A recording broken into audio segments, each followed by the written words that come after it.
को देखना है या स्किप करना है ये तो आपकी मर्जी है। बस मैं इतना कहूंगी कि अगर आप इसे स्किप करते हैं तो आप बहुत कुछ मिस करने वाले हो, क्योंकि इस वीडियो में आपके साथ कुछ ऐसी स्किन केयर टिप शेयर करने वाली हूँ जो कि आपकी स्किन को उसका 100% दे सकती है, या फिर कुछ ऐसी अफवाहें जो कि सच तो नहीं है बट आप उन पे 100% बिलीव करते हो, या कुछ ऐसी गलतियां जो कि आप अब तक करते आ रहे हो और उसकी वजह से आपकी स्किन प्रॉब्लम खत्म नहीं हो रही है। तो अगर आप अपनी स्किन को सच में हेल्दी बनाना चाहते हो तो फिर आपको इस वीडियो को पूरा देखना ही पड़ेगा। तो चलिए वीडियो को स्टार्ट करते हैं। Hi everyone, welcome to my YouTube channel. I am Sonali Singh. मैं आपके लिए ऐसे यूजफुल अफोर्डेबल घरेलू DIY लेके आती रहती हूँ जो कि हम सभी के लिए बहुत बेनिफिशियल होती हैं। तो अगर आपको आने वाली वीडियो का नोटिफिकेशन चाहिए तो चैनल को सब्सक्राइब करके बेल आइकन जरूर प्रेस कर लेना। इसके साथ ही अगर ये वीडियो आपको थोड़ा सा भी यूजफुल लगता है या हेल्पफुल लगता है तो वीडियो को लाइक जरूर कर दें। अपने स्कूल से लेके कॉलेज टाइम तक मैंने अपनी स्किन से रिलेटेड बहुत सारी गलतियां की और सुनी सुनाई बातों पे ध्यान देना। और मैं सिंगल नहीं हूँ, मे भी आप लोगों ने भी बहुत सारी चीजें ऐसी की हो कि अगर किसी का चेहरा ग्लो कर रहा है, शाइन कर रहा है, हम उससे पूछते हैं उसने क्या लगाया और जस्ट उसने बोला कि मैंने बस ये मिक्स करके अपने चेहरे पे लगाया, मेरा चेहरा चमकने लगा, तो हम बार बार उसको रिपीट करते हैं, बार बार अप्लाई करने की कोशिश करते हैं। मे बी मैं सिंगल नहीं हूँ, आप लोगों में से भी कोई होगा। तो इसलिए मैं चाहती हूँ कि आप ये गलतियां ना करें, बिकॉज अगर आपकी स्किन इस वक्त बिगड़ गई तो उसे मैनेज करना बहुत मुश्किल हो जाता है। कि आपकी स्किन पे जो एक्ने के मार्क्स या स्कार्स रह जाते हैं ये लाइफ टाइम के लिए हो जाते हैं। तो इसलिए आज की इस वीडियो को ध्यान से देखना, समझना, उसके बाद इन टिप्स को फॉलो करना। तो टिप नंबर 1 कि आपको अपनी स्किन को पहले समझना है। अगर आपको पता है कि आपकी स्किन का टाइप क्या है तभी आप सही प्रोडक्ट को सिलेक्ट कर पाओगे। अगर आप कंफ्यूज हो कि आपकी स्किन ड्राई है, ऑयली है, कॉम्बिनेटिव है, सेंसिटिव है, देन आप अपने चेहरे पे कुछ भी अप्लाई करोगे और उसका रिजल्ट आपको यही मिलेगा कि या तो आपके चेहरे पे रेडनेस आ जाएगी, इन्फ्लेमेशन हो जाएगा, या पिंपल वगैरह निकलने लगेंगे, या कोई भी साइड इफेक्ट आपकी स्किन में हो सकता है। तो आपको ध्यान देना कि सबसे पहले आपको अपनी स्किन का टाइप समझना है, तभी आप अपनी स्किन का सही से ख्याल रख पाओगे। और इन प्रेजेंट टाइम ये बहुत इजी है आपको समझना कि आपकी स्किन का टाइप क्या है। अगर आपकी स्किन पे time to time oil secrete होता है, या आपकी स्किन पे पिंपल एक्ने बहुत ज्यादा होते हैं, चेहरा थोड़ी देर बाद डार्क होने लगता है, इट्स मीन कि आपकी स्किन ऑयली है। अगर आपकी स्किन सर्दियों में बहुत ज्यादा ड्राई हो जाती है, बार बार आपको मॉइस्चर अप्लाई करना पड़ता है, या आपकी स्किन से फ्लैक्स निकलने लगता है, व्हाइट पैचेस हो जाते हैं, इसका मतलब कि आपकी स्किन ड्राई है। कॉम्बिनेटिव स्किन में ये होता है कि आपकी स्किन का थोड़ा सा जो पार्ट होता है, आई मीन टी जोन होता है, वहां पे ज्यादा ऑयल सिक्रेट होता है और बाकी का जो पार्ट होता है वो ड्राई रहता है। दैट्स मीन वो कॉम्बिनेटिव स्किन। और सेंसिटिव स्किन वाले तो बहुत ज्यादा अलर्ट रहते हैं, बिकॉज वो अपनी स्किन पे कुछ भी अप्लाई करते हैं, थोड़ी देर बाद उनका चेहरा रेड होने लगता है, इचिंग होने लगती है, इन्फ्लेमेशन, इनकी जलन होने लगती है, या फिर वो जरा सा भी धूप में बैठ जाते हैं पूरा चेहरा रेड हो जाता है। तो जब हमें हमारी स्किन का टाइप पता होता है तो हम उसके लिए सही प्रोडक्ट सेलेक्ट करते हैं।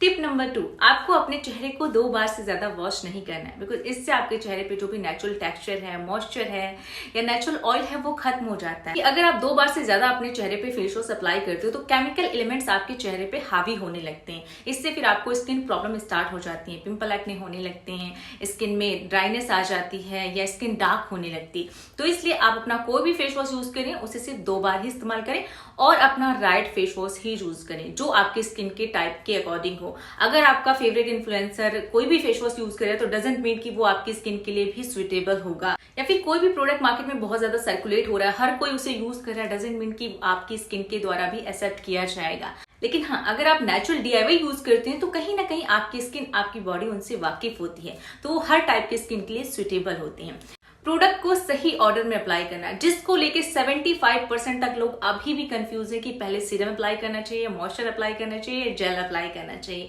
और कहीं ना कहीं जब आप कमेंट करते हो ना कि हमने ये प्रोडक्ट यूज किया, हमें इससे बेनिफिट नहीं मिला, इसका रीजन ये हो सकता है कि आपने उस प्रोडक्ट को सही तरीके से इस्तेमाल नहीं किया। तो सबसे पहले आपको अपना फेस क्लीन करना है, चाहे आप फेस वॉश यूज करें या फेस क्लींजर यूज करें। उसके बाद अगर आप टोनर इस्तेमाल करते हैं तो सबसे पहले अपनी स्किन पे टोनर अप्लाई करें, देन आपको अपनी स्किन पे सीरम अप्लाई करना है।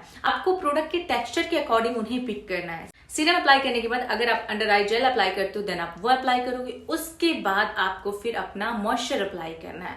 मॉइस्चर को अप्लाई करने के बाद देन आपको अपनी सनस्क्रीन अप्लाई करनी है। तो इस तरीके से जब आप प्रोडक्ट को सही ऑर्डर में स्टेप बाय स्टेप अप्लाई करते हो तो वो आपकी स्किन में अच्छे से एब्सॉर्ब होते हैं, स्किन के पर्टिकुलर एरिया में जाते हैं, जिससे हमारी स्किन प्रॉब्लम रिड्यूस होती है। कुछ ऐसे डाउट जिन्हें लेके अब तक न जाने आपने मेरे से कितने क्वेश्चन पूछे होंगे, और मे भी हो सकता है कि इसी वजह से आपने बहुत सारे DIY को भी स्किप कर दिया हो।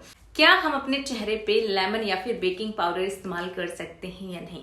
तो पहला लेमन की बात करते हैं। अगर आप अपने चेहरे पे लेमन का इस्तेमाल करना चाहते हो तो आपको डायरेक्टली अप्लाई नहीं करना है। अगर आप डायरेक्टली अपनी स्किन पे लेमन को रब करते हो तो इससे आपकी स्किन डैमेज हो सकती है, स्किन में एलर्जी हो सकती है।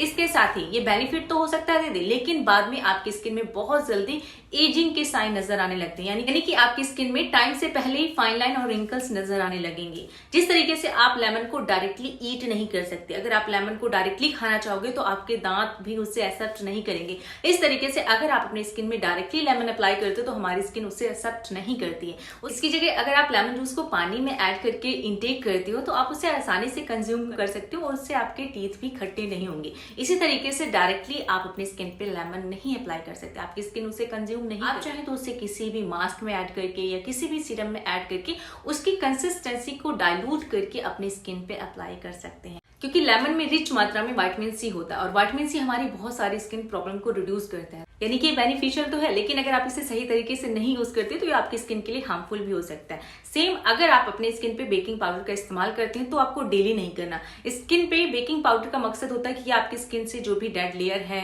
या डेड स्किन है उसे क्लीन करता है, यानी कि स्किन को एक्सफोलिएट करता है। तो जब भी आप अपनी स्किन को स्क्रब करना चाहते हैं, एक्सफोलिएट करना चाहते हैं, देन आप इसकी थोड़ी सी क्वांटिटी यूज कर सकते हैं। डेली आपको इसका इस्तेमाल नहीं करना है और डायरेक्टली अपनी स्किन पे भी इसका इस्तेमाल नहीं करना है। एंड लास्ट में कुछ ऐसे स्टेप जिन्हें आपको जरूर फॉलो करना है। पहला, सोने से पहले अपने फेस को क्लीन करके सोएं, और अब तो विंटर आ चुकी है तो साथ में हाइड्रेट करके भी सोना है।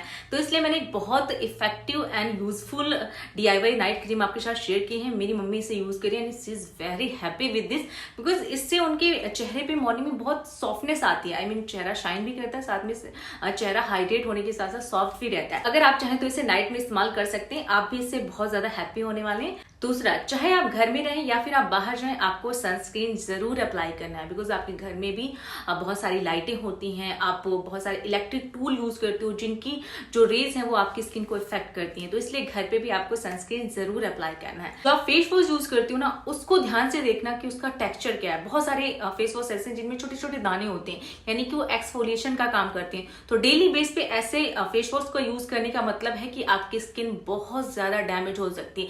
तो आपका जो फेस वॉश है ना, उसका टेक्सचर बिल्कुल स्मूथ होना चाहिए, यानी कि उसके मॉलिक्यूल्स आपकी स्किन पे बिल्कुल जेंटली बिहेव करना चाहिए। क्योंकि मेरी एक फ्रेंड को अभी एक डॉक्टर ने ये वाला फेस वॉश रिकमेंड किया था। मैं ये नहीं कह रही कि सबके लिए अच्छा नहीं होगा, बट जब उसने एक वीक तक इसे अप्लाई किया उसकी स्किन बहुत ज्यादा डैमेज हो गई, इवन इसकी स्किन में डार्कनेस भी आ गई, क्योंकि इसमें छोटे छोटे दाने थे। आई मीन जो इसके मॉलिक्यूल से हल्के से बड़े थे। नेचुरल मॉइस्चर था या नेचुरल ग्लो था वो खत्म हो गया। तो इसलिए आपको भी फेस वॉश अप्लाई करने से पहले उसे एक बार चेक जरूर कर लेना है। लास्ट, चाहे आपकी स्किन किसी भी टाइप की है, ड्राई है, ऑयली है, नॉर्मल है, स्किन को क्लीन करने के बाद उस पे मॉइस्चर जरूर अप्लाई करना। आई मीन उसे हाइड्रेट जरूर करना है। अगर आपके पास कोई भी मॉइस्चर नहीं है तो आप नारियल का तेल भी अप्लाई कर सकते हो। तो इससे आपकी स्किन मैनेज रहेगी, ब्रेकआउट्स नहीं होंगे, आपकी स्किन में कोई भी प्रॉब्लम क्रिएट नहीं होगी। तो ये थी हमारी कुछ इंपॉर्टेंट टिप्स जिन्हें अगर आप फॉलो करते हो तो आप अपनी स्किन को अभी नहीं ऑलवेज के लिए हेल्दी रख सकते हो। तो आई होप कि ये वीडियो आपके लिए हेल्पफुल हो। आपने वीडियो को ध्यान से देखा हो, सुना हो, समझा हो।